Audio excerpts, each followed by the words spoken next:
El tema que se me ha asignado son los deberes y los principios de la función judicial en un proceso oral.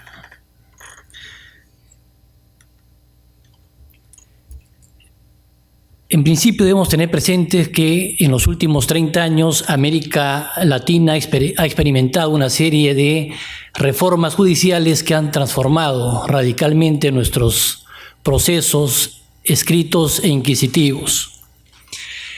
En efecto, el Instituto Iberoamericano de Derecho Procesal hizo un proyecto de módulo de Código Procesal Civil, un proyecto de modelo de Código Procesal Civil para Iberoamérica en 1988, es decir, hace 31 años.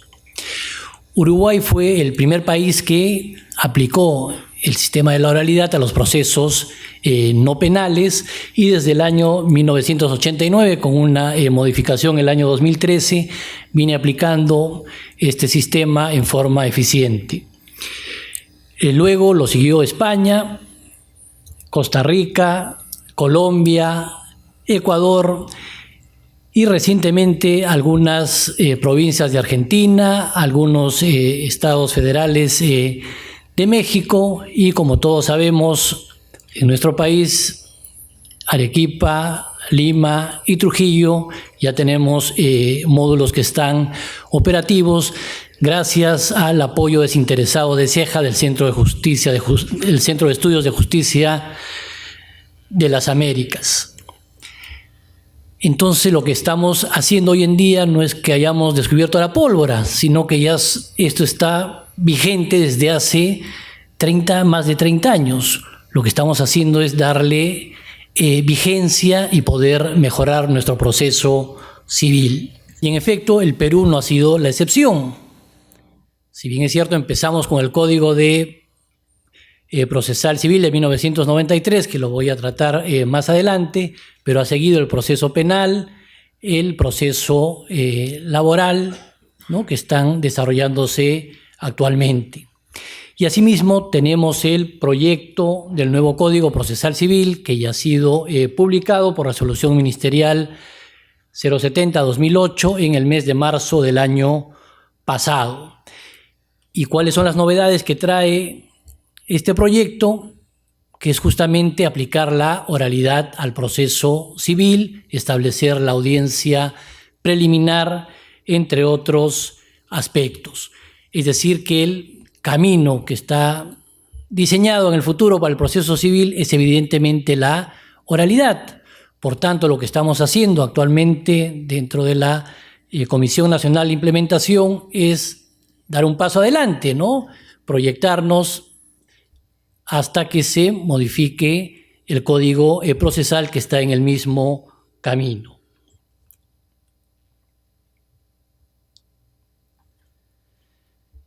El Poder Judicial, como todos sabemos, tiene bajísimos índices de aprobación, principalmente por la demora en la tramitación de los procesos que causa insatisfacción ciudadana. Entonces tenemos que ver cómo mejoramos nuestros procesos. Un proceso de desalojo dura promedio de 3 años, un proceso abreviado de prescripción adquisitiva 5 años, una nulidad de acto jurídico de proceso de conocimiento unos 6 años y un contencioso administrativo de una resolución de determinación de una fiscalización de la SUNAT puede durar hasta 10 años cuando llega a la Corte Suprema. Entonces, evidentemente, estos plazos ya no son razonables. Tenemos que hacer algo para poder ser más eficientes y lograr resolver dentro de plazos razonables. Hay un pensamiento de Albert Einstein que dice lo siguiente: locura es hacer la misma cosa una y otra vez esperando obtener resultados diferentes. Locura es hacer la misma cosa una y otra vez y esperar lograr diferentes resultados. Y es lo que estamos haciendo. Tenemos 200 años prácticamente de vida republicana que hemos aplicado un proceso civil escrito. Y los resultados que todos los padecemos día a día en nuestros despachos y los justiciables es que es un proceso ineficiente, es un proceso engorroso, es un proceso lento, es un proceso complicado, ¿no? Que no permite que se puedan resolver las causas en forma inmediata. Y justicia que tarda ya no es justicia. Hace un mes antes, con el doctor Lama, estuvimos en el Colegio de Abogados haciendo un evento de capacitación similar al presente. Y uno de los abogados que participaba en el evento dijo que para él la solución de mejorar los plazos en la resolución de los procesos era que se duplicara el número de jueces. Si lográramos que el Poder Ejecutivo, el MEF, el Legislativo nos duplicaran el presupuesto al Poder Judicial y pudiéramos incrementar en 100% el número de jueces, evidentemente podríamos conseguir una facilidad en la resolución en forma inmediata. Pero estoy seguro que a los pocos años otra vez colapsaría el sistema porque nuestro proceso va a ser el mismo, ¿no? Igual vamos a sufrir los mismos problemas que tenemos actualmente. Entonces yo creo que el problema no somos los jueces, el problema es el proceso y lo que tenemos que atacar es el proceso para poder hacerlo mucho más ágil. La posible solución. Actualmente nuestro proceso es un proceso escrito que se rige bajo el sistema de expedientes. El proceso nuevo es un proceso oral que se rige bajo el sistema de audiencias. ¿Cuáles son los principios del proceso escrito?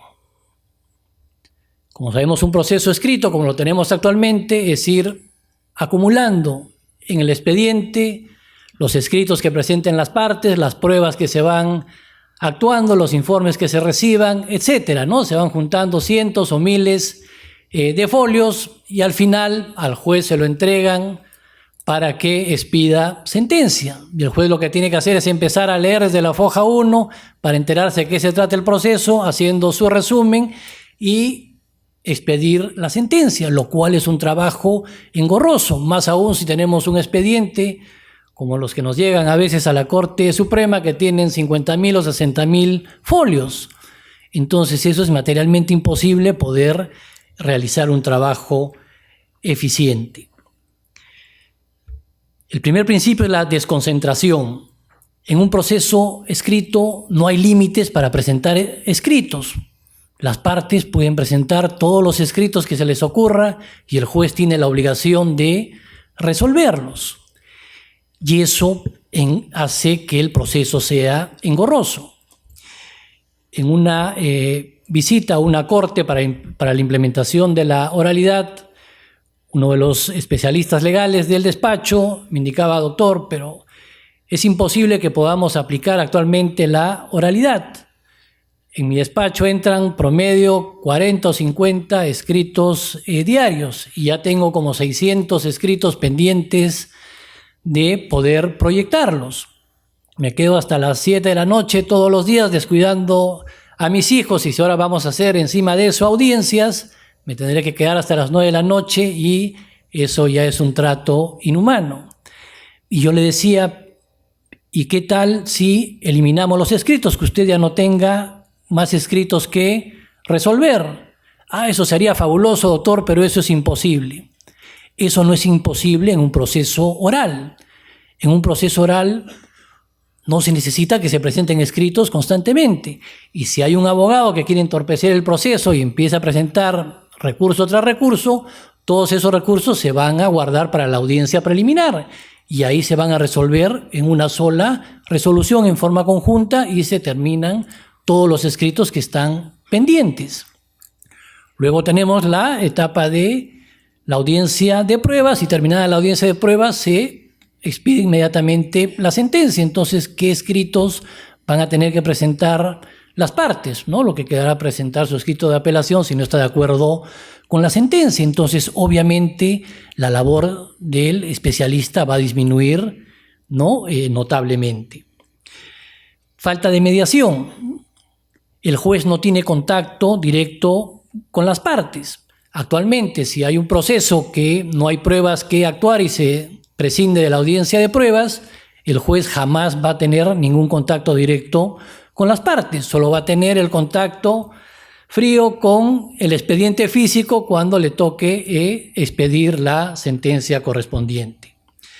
Las reglas tasadas de valoración de la prueba, recordemos nuestro Código de Procedimientos Civiles de 1912, tenía pruebas tasadas, ¿no? La confesión ficta, el reconocimiento ficto. Predominio de la formalidad sobre la sustancia. Ya ayer lo decía el doctor Giovanni Priori, ¿no? El proceso escrito es un proceso sumamente formal, ¿no? Si hay alguna mínima deficiencia, ¿no? Acarrea la nulidad de actuados. La dirección del proceso y la publicidad. En un proceso escrito actualmente, el protagonismo lo tienen las partes, ¿no? Con los escritos que presenten, sean para impulsar el proceso o sea para entorpecerlos.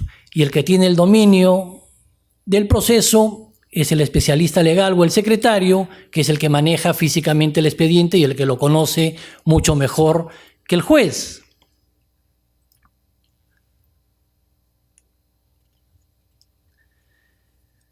¿Qué sucedió con nuestro Código Procesal Civil vigente de 1993? Como cosas positivas, tenemos la intención de oralizar el proceso. Teníamos la audiencia de conciliación, la audiencia de saneamiento, la audiencia de pruebas. En el año 1993, cuando se expidió este código, éramos la envidia en Latinoamérica, porque era el primer código que estaba diseñado a través de los sistemas de audiencias. Sin embargo, hubieron problemas en su implementación. ¿Por qué? Porque se implementó el sistema de audiencias en la misma estructura de los juzgados, es decir, en la misma estructura de un juzgado escrito. Es así que las audiencias tenían que transcribirse textualmente en audiencia y el juez se tenía que pasar toda la audiencia dictándole al especialista para que vaya copiando todas las incidencias de la audiencia. Y eso obviamente llevaba a que una audiencia pudiese durar toda la mañana, ¿no? Porque había que dictarle totalmente, ¿no?, todo lo que pasaba en la audiencia. Falta de presupuesto para la capacitación. No hubo una debida capacitación tanto a las partes, a los abogados y a los propios jueces, que no entendieron la importancia de hacer este sistema oral y de la inmediación. Es por eso que estamos haciendo hoy en día eventos de capacitación. Con ustedes el día de hoy, ya lo hemos hecho con los abogados del Colegio de Abogados de Lima el mes pasado y vamos a seguir haciendo estos eventos para difundir, ¿no?, los principios, los deberes que nacen de la oralidad y las ventajas que tiene este sistema. Otro problema que se suscitaba en esa fecha era la cultura de los abogados de cobrar por escritos. Hay muchos abogados que cobran sus honorarios a través de los escritos que van presentando. Entonces, obviamente, en un proceso oral que se disminuye ostensiblemente la cantidad de escritos que presentan, ¿no?, sus honorarios se van a ver restringidos, ¿no? Entonces, también pusieron trabas a este nuevo proceso, ¿no?, a fin de continuar cobrando sus honorarios de esa forma. Lecciones aprendidas del fracaso del Código de 1993. Primero, la falta de compromiso de las partes en la participación de las audiencias. Los justiciables no tomaron realmente conciencia de la importancia que tiene que ellos mismos se involucren en su proceso, que participen activamente en las audiencias, que puedan expresar sus intereses, sus pretensiones, que puedan, ¿no?, ver directamente al juez que está resolviendo y que se den cuenta cómo se desarrolla un proceso en forma transparente. Muchos litigantes otorgaban poder a su abogado para que vaya a las audiencias, o si venían estaban completamente callados y no intervenían. Necesidad de cambio en la estructura de los juzgados. Un proceso oral no puede implementarse en un sistema, en un despacho escrito. Por eso la implementación que estamos proyectando en los procesos civiles orales es a través de los módulos corporativos de litigación oral, ¿no?, que tienen características propias, como vamos a verlo luego. Diferenciar la función jurisdiccional de lo administrativo. Esto es importante porque permite darle más tiempo al juez para dedicarlo a sus expedientes y no estar distraído en ver si vino el personal a trabajar, si funcionan las computadoras, si hay papel, ¿no?, si hay que dar vacaciones a un trabajador, cómo se va a reemplazar, etc. Entonces, en un proceso oral moderno, el juez únicamente tiene que dedicarse a su función jurisdiccional. La falta de capacitación a jueces, abogados y servidores judiciales, como lo hemos indicado. ¿Cuáles son los principios del proceso oral? En contraposición a lo que hemos visto de los principios del proceso escrito. Primero, concentración de los actos. En los procesos orales, todas las decisiones son tomadas directamente en audiencia. Por tanto, como hemos dicho, se limita ostensiblemente la cantidad de escritos que tienen que presentarse. Y ya no tendremos los famosos decretos de traslado a la parte contraria, téngase presente, pónganse los autos a despacho para resolver, porque todo lo vamos a resolver en forma inmediata en la audiencia. Inmediación. El juez va a tener contacto directo con las partes desde el inicio del proceso hasta el final del proceso, lo cual evidentemente le facilita de tomar conocimiento de cuál es la controversia de la causa, cuáles son los medios probatorios que se han actuado y de formarse convicción para poder esperar una resolución en forma inmediata. La prueba, el principio de valoración conjunta. Obviamente, si el juez está participando, está viviendo directamente la prueba que se está actuando, obviamente ya tiene un conocimiento mucho más efectivo de la controversia. Y es más, él puede en ese momento solicitar todas las aclaraciones, todas las ampliaciones que se requiera para que el conflicto quede, ¿no?, resuelto y puedan darse una mejor solución. La publicidad. Un proceso oral es público, por audiencias. Las partes van a estar presentes ahí, van a ver cómo actúa su abogado, cómo actúa el abogado de la otra parte, cómo actúa el juez, y se van a dar cuenta de la eficiencia que tiene el proceso. Luego, la sustancia predomina sobre la forma. Hemos dicho que el sistema escrito es un sistema formal rígido. El proceso oral no, el proceso oral es un proceso con informalismo, ¿no? Las formalidades pasan a segundo plano. Y esto es tan cierto que el proyecto del nuevo Código Procesal Civil, en el artículo 9 del título preliminar, textualmente dice lo siguiente: ninguna formalidad prevista en este código es de carácter imperativo, siempre que, habiéndose realizado de otro modo, se respeten los derechos fundamentales con dicha formalidad, que dicha formalidad buscaban proteger y que, de ser el caso, se logre la finalidad del proceso. El juez en todo momento privilegia la expedición de un pronunciamiento sobre el fondo de la cuestión, sea principal o incidental, buscando subsanar inmediatamente los vicios que pueda afectar el proceso. Es decir, que se va a implementar el principio de informalismo, lo que hace que el proceso sea mucho más dinámico.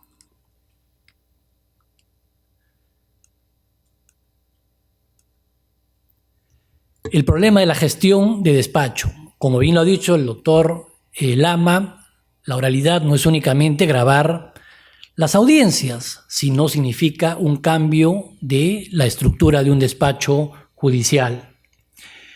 El antiguo modelo, ¿no? Tenemos el juez con funciones administrativas adicionales a su función jurisdiccional, y tenemos los juzgados unipersonales. Con el nuevo proyecto se busca los juzgados corporativos, los módulos corporativos, jueces con funciones jurisdiccionales únicamente y administradores con funciones administrativas, y juzgados corporativos que reúnan a un grupo de jueces.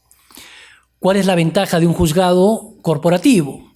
Si la carga procesal sobrepasa la capacidad que tienen los jueces de este módulo corporativo de poder asumirla, se puede incrementar un juez provisional a este despacho para que ayude a soportar esta carga. Y esto no significa crear un nuevo juzgado, buscar un local, buscar personal, equipos de cómputo, etc. Lo que se hace es incorporar únicamente un nuevo juez a este módulo corporativo que está, y necesitaremos un escritorio y una computadora para este nuevo juez que se puede hacer, lo cual evidentemente es una reducción del costo de crear un juzgado. Hoy en día crear un juzgado cuesta millones y no tenemos presupuesto para eso. En cambio, incrementar un juez en un módulo corporativo es mucho más económico, ¿no? Y más sencillo de hacerlo. La profesionalización de la administración. Nosotros estamos acostumbrados a que todo el personal que esté en un despacho sean abogados. Si podemos que hasta el portero sea abogado, enhorabuena, ¿no? Y eso tenemos que cambiarlo. El único abogado que debe haber en un despacho debe ser el juez y su especialista.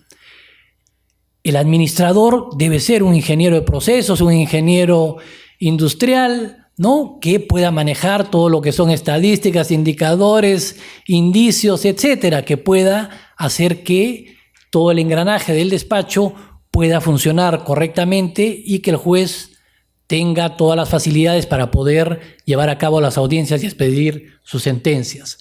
Aprovechar las economías de escala, ¿no? Formar las unidades de trabajo, calificación de demandas, desarrollo de audiencias, ejecución de sentencias, etcétera, ¿no? Que tengamos un pool de asistentes que nos puedan ayudar en cada etapa del proceso.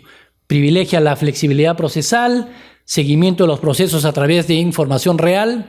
El doctor Falla Rosado posteriormente nos va a ampliar este tema, ¿no? Cómo aplicar las tecnologías para facilitar la labor del juez y por qué no llegar hasta aplicar la inteligencia artificial para facilitarnos nuestra labor en algunos aspectos que se pueda desarrollar y diferenciar la función administrativa de la jurisdiccional.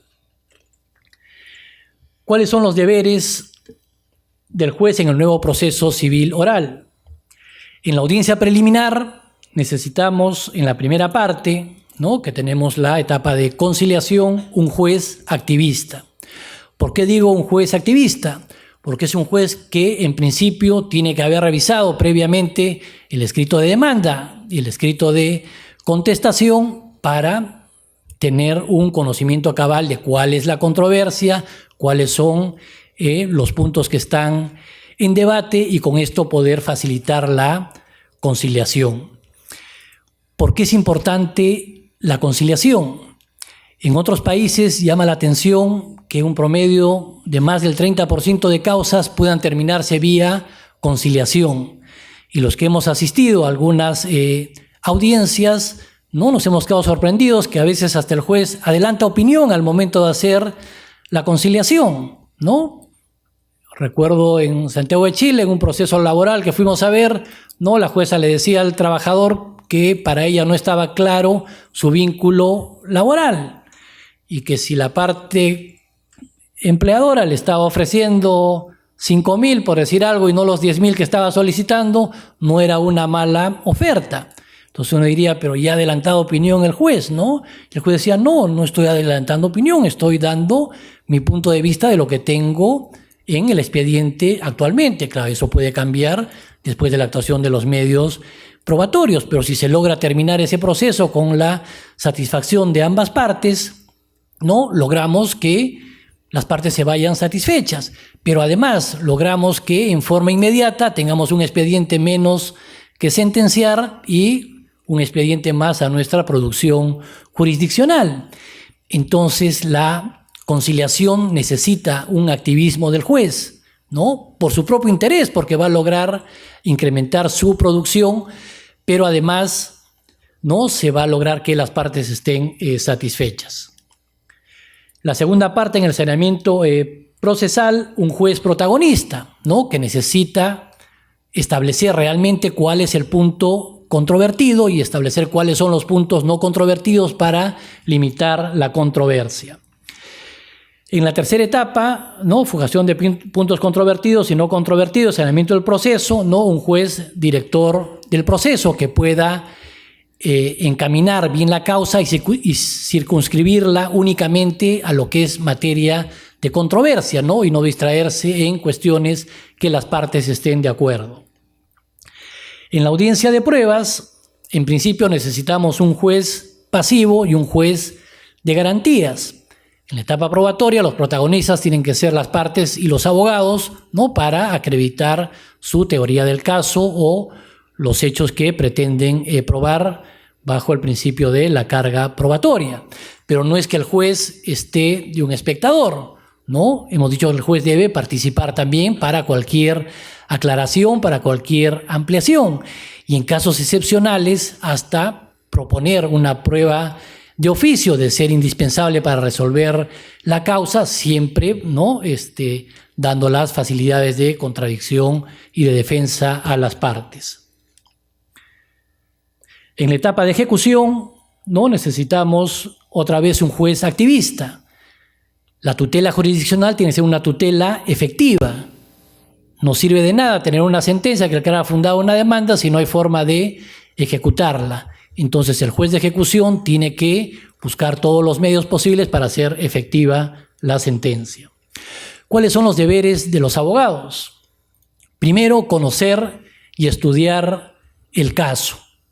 Si no conoce y no estudia su caso, no sabe lo que se está presentando, lo que ha dicho la otra parte, obviamente no va a estar en desventaja en este proceso. Es lamentable ver en la Corte Suprema, por ejemplo, cuando le preguntamos a algún abogado alguna parte esencial del proceso para que no los aclare, ¿no? Y la respuesta de que él únicamente ha sido contratado para el informe oral y no ha seguido el proceso en las etapas anteriores y no sabe qué ha pasado. Eso no es una respuesta efectiva, ¿no? Porque está dando a conocer que el abogado no ha revisado el expediente en su totalidad. Y peor aún, ¿no? En redes sociales está colgado un video de una audiencia de la Sala Penal Especial de la Corte Suprema, ¿no? Que el presidente del colegiado le llama la atención a un abogado que se presentó en mangas de camisa, ¿no? Y le dice que no es forma de presentarse formalmente a una audiencia. Y el abogado le contesta que él es el defensor de oficio, que le han comunicado hace media hora para que venga a la audiencia y que lamentablemente por el apuro olvidó su saco y no pudo llegar a la audiencia con él mismo. Y el presidente de la sala le insiste y le dice, pero si media hora le han avisado, ¿cuándo ha revisado usted el expediente? Y el abogado dice, reconozco que no he revisado el expediente. Y peor aún, eran varios procesados. Y le pregunta, ¿y a quién defiende usted? ¿Y saben qué contesta el abogado? No sé a quién defiendo. O sea, eso es inaudito, eso en un proceso oral no hay forma que se pueda dar, ¿no? Entonces la principal obligación del abogado es que conozca el proceso y todos sus incidentes.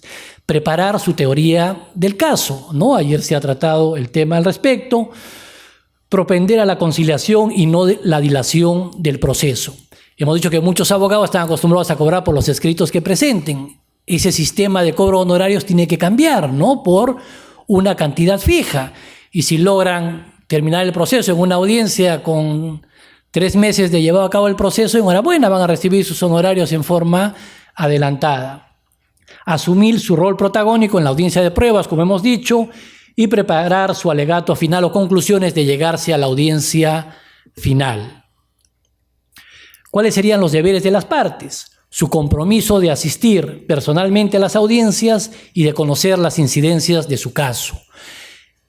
Eso también debemos darlo a conocer a la colectividad, ¿no? Los justiciables se quejan del sistema de justicia, pero ellos no participan de su proceso. Si ellos participaran activamente de su proceso, podrían darse cuenta de la forma transparente como se desarrolla un proceso en la vía oral. Entonces es importante que las partes participen directamente en las audiencias, puedan expresar lo conveniente y que el juez, ¿no?, facilite la interacción entre las mismas, ¿no?, para poder llegar a una conciliación, de ser el caso, o centrar los puntos controvertidos o los hechos controvertidos que van a ser materia de debate.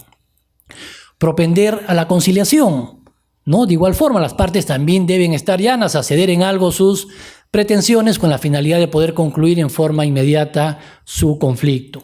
Asumir su rol protagónico en la audiencia preliminar, que es la etapa en la cual las partes pueden expresarse libremente, respetar y cumplir las decisiones judiciales. En un proceso escrito, la parte se limita a firmar los recursos que le ponga el abogado y a recibir los informes que le diga el abogado de el desarrollo del proceso. Pero muchas veces la deficiencia propia de la defensa, ¿no? El abogado no la asume, sino que echa la culpa al sistema judicial, echa la culpa al juez. Si la parte participa del proceso, va a darse cuenta que los errores no son del sistema judicial, no son los errores del juez, sino son los errores de su propio abogado. Por último, el cambio que se viene.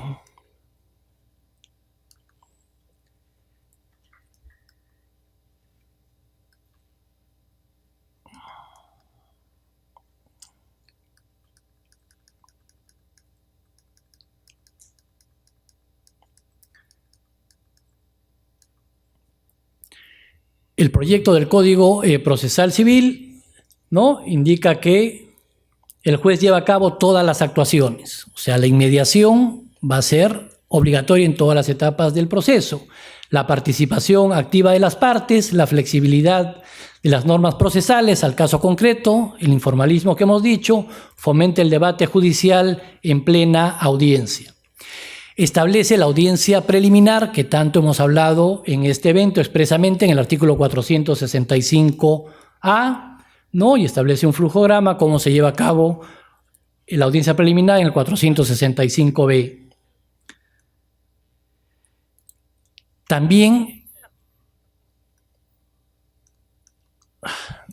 trae como novedades la oralidad en la segunda instancia, ¿no? Que también debe estar presente en los recursos de apelación en las salas, que tienen que hacer una audiencia y resolver en forma inmediata, ¿no? Terminada la vista de la causa. Obviamente esta audiencia no es para tratar, ¿no?, el material probatorio o lo que se ha desarrollado en primera instancia, sino únicamente los agravios del recurso de apelación. El proyecto de código también establece que terminada la audiencia de prueba, se debe resolver en forma inmediata, indicarse el sentido y se puede prorrogar la expedición de la sentencia, 5 días si es un proceso ordinario y 10 días si es un proceso, mejor dicho, 5 días si es un proceso sumario y 10 días si es un proceso ordinario.